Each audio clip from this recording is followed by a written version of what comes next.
Howdy, Space Rangers, Captain Phoenix here, and last week the finale of Invincible Season 4 finally aired, closing off another chapter of this epic saga. What are my thoughts about it? Well, let's dive on in. Now, if there's one thing I absolutely love about Invincible, and especially Season 3, is its ability to push Mark to the edge. The show is always pressing him both emotionally and physically, and he's always able to come back from it. I especially love whenever he's in a hopeless situation, he is still able to come out of it either through dumb luck or the villain's misstep. And this season has a lot of that. All of Mark's lucky saves eventually do backfire on him once we get to the end of the season, and it's such a great flip of the trend we're used to that it just makes the show still feeling fresh and better than ever. Before I talk about how good the ending is, I gotta talk about everything that came before it. And what better way to do so than by talking about the first thing we see every time we turn the show on: the animation. Yes, I'm throwing my hat into the ringer for this drama. Invincible's animation is notorious amongst the community for being lackluster. This isn't even a case of it being a recent thing. People have had issues with it since the first season. I have my mixed thoughts on the animation. While I do think it could afford to have a bit more shading and better lighting consistently, I also don't think it should look like this all the time. That gives us the opposite problem of too much shading or composition, and we can't see everything on screen. I'm not even mad some scenes look better than others. Action cartoons have been doing this for decades. My go-to example will always be Spectacular Spiderman.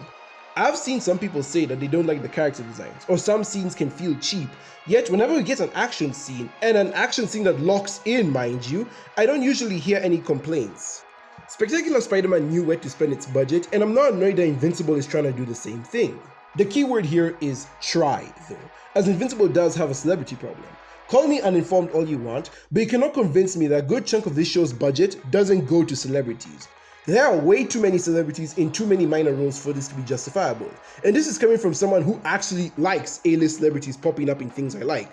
This is not a substantial system, and I really do think the animation suffers from it. Because the money that goes to Ella Purnell, you know, the main character of the Fallout series, who just happens to also voice the archaeologist girl from the show for the mummy gag, could have been spent hiring another animator or VFX supervisor.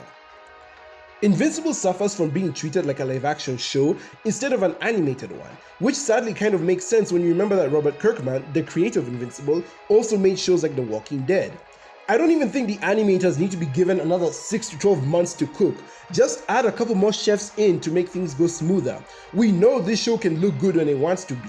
Just make sure everyone on that side is taken care of and we'll be good to go for consistent drops. And that's what I want from Invincible. Consistency. While I love how wild the animation can get, the quality does peak and valley a lot to make it more noticeable than shows with smaller budgets like Spectacular Spider-Man. I agree with Shea Phyllis's take. And here's the thing, I've given it a lot of thought, and if the weaker animation really is the trade-off in order to get this show releasing at a consistent rate, then I think I'm kind of okay with that. Animation is taking longer and longer to produce, and there's a lot that needs to be adapted in this show. So it's nice to know that we might actually get it all in a reasonable time frame. I can completely see the other side of the argument though. If you would prefer they take longer for these episodes to look nicer, I can't even blame you. But I am going to make the controversial statement that I think the show looks fine. The animation has never been laughably awful to me. It's not a looker, but pretty much every scene functions enough visually for me to be perfectly content with it. As long as it doesn't get any worse, this is a fine baseline to continue working from. Have the show look serviceable or just above average for most of the runtime and go ham with the action scenes. I'll be fine with that. But please, some of these mistakes, like the goddamn PNG dragon, or Mark turning into Paul, like stuff like this needs to be a thing of the past, you know what I'm saying? Like, just keep the animation standard, the animation errors to a minimum, go ham with the action scenes, we have a good show on our hands. I mean, come on, this is Amazon, for Christ's sakes, one of the biggest companies in the world. Surely they can afford more hands on deck and people with more experience to avoid mistakes like this. I am not asking for a lot here. And while we're criticizing the show, let's talk about the Hell episode. This is by far the worst episode of the entire show, and I am so glad I am not alone in thinking that. Apparently this episode was a leftover original draft that Kirkman didn't get to put in the comics, and honestly, it should have stayed a draft. Like, what even was the point of this episode? Hell looks bland and boring, the animation is either overly stiffed or stuff just happens off screen, so it kind of been for the aesthetic aspect. The dialogue is also painfully slow and unfunny. Apparently this was meant to be one of the episode's more comedic aspects, but I honestly just don't get it. Satan is a bomb and the message of the episode is relentlessly beaten over our heads. A lot of people say that this episode isn't entirely useless since the message is part of Mark's arc, except that literally every other episode in the season gives that same message. So yes, it is useless. What even hurts more is that you could straight up cut 20 minutes from this and you wouldn't have missed a single thing. I honestly don't understand why of all episodes, they didn't give this one a B plot. It didn't have to be all bad. We could have seen what Robot and Monster were up to in the meantime. So, after all that rambling, you might think that I consider this to be a pretty weak season of Invincible. Quite the opposite, in fact. The reason why I started with the negatives is because this season is so good, it was easy to pick them up. So, let's talk about everything else. Like, bro, where do I even start? This season was brutal to Mark on all fronts. The fact that his first official kill was Russ, an innocent man, instead of Engstrom or Conquest like he thought, is just bitter irony. Hot take on this, by the way, but I honestly think Mark could have waited for Bulletproof. Now, before you spam this video with hate comments, just hear me out. Even if the force field went down, there were no civilians in the area. Remember, the whole place was cleared out when the Sequids were invading, which means there would have still been some time to stop the Sequids before they found another host. Mark could have gotten the gauntlet, disrupted everything, and then saved Russ, and the Sequids would basically be useless. That's my read on the situation, at least. I'm not saying what Mark did was wrong. I honestly think that he was justified in doing what he did, but I could also see a situation where he really did have to do that. And I kind of like that more. I kind of like the idea that Mark didn't have to make the ultimate choice. He didn't have to kill Russ. And I would have liked it if after the whole Sequid thing, Mark realized that, oh, actually, I could have waited for Bulletproof. There was time to do this, and I didn't have to make that choice. And it would provide more of like a moral battle inside him, like, oh crap, did I just kill someone because I felt like it? Like, I was just pissed enough to kill someone, you know? I'm absolutely doing this for my dad. I know to kind of repeat other stuff we've seen from previous seasons, but I feel like adding this in would have definitely strengthened Mark's arc a lot more in this season, of him having to do that necessary evil, but he didn't have to in that moment, as compared to the finale, where he quite literally had no choice. And of course, we can't talk about Mark and Invincible without talking about the Viltrumites. For the entirety of the show's run, the Viltrumites have been the most impressive and engaging storyline. So having an entire season dedicated to their lore and the world was for sure gonna have me glued to my seat. That storyline hard carried this season. I really loved the episode that focused on Nolan's backstory and his experience with the Scourge virus. It did the impossible and made us feel kind of bad for the Viltrumites. It also showed us how much of a threat Thedas truly poses and what could happen if he decided to play against our main characters. The ring around the planet Viltrum actually being made of bodies is metal as hell. Thragg was an absolute menace. Outside of episode 6, bro was on demon time for the whole season. He is cold, calculating, cruel, but also the most reasonable of any Viltrumite. I love that the show is not afraid to show him being emotional and trying his best to be a leader when he's clearly not cut out for it. I love the exchange he had with Argyle in episode 7, where he's told to kill Thedas, but refuses because he decided to show mercy. Weakness harms the Empire. Take action. Perhaps I am mistaken. However, both ironically and sadly enough, it is that mercy that ends up killing his people and coming back to bite him in the butt. You can understand why he sees it as a weakness, yet his better nature still makes him offer it even in the most dire situations. The many twists and turns in this storyline left me shocked and at the edge of my seat. I don't think I've had my jaw drop this many times for a piece of media since my Attack on Titan days at least. Some of the biggest shocks to me were Debbie's fake out death in the finale, Thragg's demon level impact frame, which was a nice little subversive moment we had gotten from the Conquest fight in the previous battle, and of course, Thaddeus's death. Like, I knew he was gonna die, but I didn't expect it to be so soon. The ending as well has me so locked in for the future of this show. I can't explain it, but this season as a whole reminds me of Attack on Titan Season 3. Given everything that was building up to this storyline, as well as the events that took place in it, the victories and losses, you wouldn't be blamed for thinking that this was the final season. But guess what? Rug pull, the big finish we were all expecting, was just a gateway to a bigger reveal, and the status quo as we know it has been changed. Like, for an actionless finale, I haven't felt so much tension from this show in a hot minute. Episode 5, 6, 7, and 8 was back to back to back, just seat-gripping stuff. And of course, a story is as good as its characters, so let's talk about them. Firstly, let's touch on my girl Debbie. Aside from Mark and maybe Nolan, Debbie is a character the show has consistently gotten right. She serves as Mark's moral compass, and we've been following her trying to grow from the trauma Nolan left on her family. All of that growth finally led to an emotionally raw and impactful scene where Debbie reunites with Nolan. In this Emmy-worthy scene, Debbie is finally faced with the demon she hasn't seen in 2 years and lets all her rage out. Sandra Oh and J.K. Simmons have a beautiful back and forth, and you can just feel the pure aura of them acting circles around everyone else in the cast. Funny enough, it wasn't the Conquest fight that got me screaming in my seat, but instead the moment when Debbie hurt her hand against Nolan.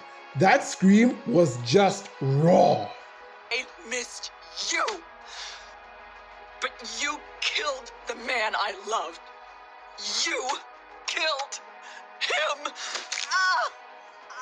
Debbie.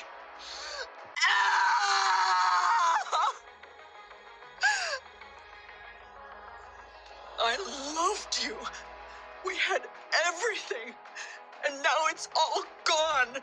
However, while Debbie has cemented herself as my favorite character in the show, I can't say she was fully perfect. In the finale, it's revealed that Debbie and Paul broke up off screen. This was a decision I just genuinely disliked on a personal level. It's probably also another reason why things between us didn't work out. Oh my God, bro. No, it's okay. I'm just glad we're still friends. But you're different, Debbie. You're as much a part of these aliens, space wars, and superhero showdowns as Mark or Oliver are. Aside from the fact that I was low-key hoping that Debbie and Paul would be discontinuity's endgame, it sucks that Paul, a character who was actually given a lot of depth and shown to be a genuinely good guy, was shafted, and there's a strong possibility that we might never see him again after this. This was very obviously the show rushing through storylines, and if I'm being honest, it's the one thing about the finale I actively disliked. Justice for my man Paul, guys. May he find a Viltrumite baddie in the future who will give him all the love he deserves. Moving on to other characters, we also have Cecil. Cecil is nothing short of a moron this season, for no other reason than keeping Conquest alive. To an extent, I understand why he did it, but out of all Viltrumites, it had to be freaking Conquest. I made a meme last year predicting what would happen to Conquest in this season. Mind you, I haven't read the comics and still haven't, so this meme was nothing more than speculation. You cannot believe how mad I was that I was right. The fact that Cecil took more precautions on Mark over Conquest is baffling to me. From what I've heard about the comics, Conquest escaped just as easily, but surely they could have had the GDA put up more of a fight, lock him in those sound rooms and inject him with that giant bug venom or something. Or hell, sick the Invincible Reanimen on him. You keep bringing them up. This would have been the perfect time to use them. It annoys me even more that Mark didn't bring this up in the finale. I really wanted to see Cecil's reaction to Mark finding out, but we got nothing. Yeah, I get that's not what the episode was going for, but even a throwaway line would have been serviceable. And then we have Eve. Look, don't get me wrong, I love Eve, but this was easily the season that shafted her the most. It's like the older Eve gets chronologically, the less important she becomes in the wider scope of things. Her special treated her great. The first season made her unique, and season 2 and 3 were kinda there, giving her the occasional fun thing to do. Heck, I don't even think she was as bad in season 3 as most people do. She got to go with Mark on missions, have mature conversations with him, and she even damaged Conquest enough for Mark to get the finishing blow at least. She was just as important to that fight as Mark, in my opinion. But however, this season not only sidelined her hard, but removed a lot of her bite as a character. Eve is so Mark-centered that she doesn't even have her own girlfriends to talk to about her pregnancy. You'd think they tried something a little different with her and Mark's emotional scene in the finale, but nope, it's the same type of stuff you'd hear from the rooftop conversations in season 3. Oh well, at least they made her thick, so it's not all bad, and I ain't complaining about that. So yeah, overall, despite its flaws, I think that this might be the best season of Invincible for me yet. It has surpassed season 3 in a lot of ways for me, namely the action and pacing, and I love what it is doing with all of these characters. Most of them, specifically Eve being the outlier. I can safely say that I am a happily Invincible fan, and I cannot wait to see where they go next. This is a 9 out of 10 from me. Best TV show of the year so far. Anyways guys, that's going to be all from me today. Tell me, what did you think about Invincible Season 4? Did you like it? Did you hate it? Where would you rank it on your list of Invincible seasons? What's your favorite episode? There's no need to tell me your least favorite, as for once, I think we are all in agreement about what it is. And yeah guys, as you can see, I am back as promised and ready to get myself in motion like before. My normal life has gotten a little bit more manageable, but I must clarify to you all that I am not coming back full throttle. My schedule is still a bit messy and I am struggling to find the right amount of motivation to continue making these videos. This script alone took me 3 days to write and it's like 5 pages long. That is a far cry from what I used to do before. I do still want to make videos and I do enjoy making them, so I will work on that, but don't expect there to be a lot of videos flowing through. My output will certainly be less than before, and heck, I may disappear for weeks at a time if fate desires so. But don't worry too much. My goal has always been to improve my video quality as much as possible, and this is what I plan to do. This video should be more or less on the same level of videos I made before January, like highly edited, some nice music. Hopefully you guys enjoy the clips I put in, assuming Amazon doesn't copyright me to hell and back, but we just pray for the best. And I do plan to at least keep this going. So I do have a couple more videos planned, but I cannot promise that they will come out quickly. With that said, thank you guys so very much for watching. Be sure to like if you like, subscribe if you haven't already, hit the notification bell to be part of the team, and big shout out to Cosmonaut Variety Hour and Sarcastic Chorus for the clips. I will link their channels down below. Oh yeah, even Sheffield, I took one of his clips. I will link all of their channels down below. They've made great Invincible review videos way before me, and I'm just kind of taking bits of, and basically everything I said is just a remix of what these guys have said, but in my own words and in my own opinions of what I think of the season is. Links to their channels down below, and with that, I will see you in another universe. Goodbye, my Rangers.